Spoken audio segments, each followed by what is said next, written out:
போர் மற்றும் பேரழிவு நடந்த இடத்தில் கூட மக்களை மறுபடியும் குடியமர்த்த முடியும். ஆனால் அணு உலை வெடித்த இடத்தில் மக்களை மீண்டும் குடியமர்த்த முடியாது என்று நாம் தமிழர் கட்சியின் தலைமை ஒருங்கிணைப்பாளர் சீமான் தெரிவித்துள்ளார்.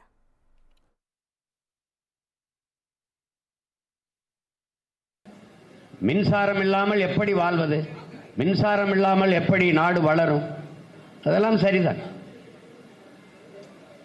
ஆனால் அதை உற்பத்தி செய்வதற்கு, மின் தேவையை நிறைவு செய்வதற்கு நிலக்கரி மின் உற்பத்தியும் அணு உலை மின் உற்பத்தியும் இந்த அனல் மின் உற்பத்தியும் தான் இருக்கிறது. வேற வழியே இல்லை என்றால் அதை பற்றி யோசிக்கலாம். உலகத்தில் பாதுகாப்பான அணு என்ற ஒன்றே கிடையாது. இதை அணு விஞ்ஞானிகளே சொல்லுகிறார்கள். அணு குண்டு மேலே அமர்வதும் அணு உலைக்கு அருகிலே குடியிருப்பதும் இரண்டும் ஒன்றுதான் என்று அணு விஞ்ஞானிகளே சொல்லுகிறார்கள். அதை அனுமதித்தோம்.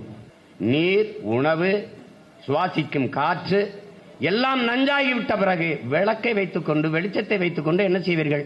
பிணைத்து வைத்து அழலாம். வேற என்ன செய்வீர்கள்? வளர்ச்சிதான். தாயை கொன்னுவிட்டு என்ன வளர்ச்சியை நீங்கள் காணப்போகிறீர்கள்?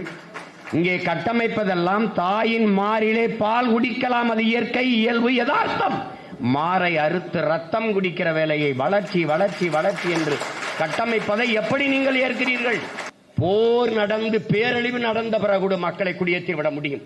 ஆனால் அணு உலை, இந்த நிலக்கரி இதெல்லாம் எடுத்த இடத்தில், நிலக்கரி அணு உலை வெடித்த இடத்தில் மக்களை மறுபடி குடியேற்ற முடியாது. இதை நல்லா கவனிச்சுக்க.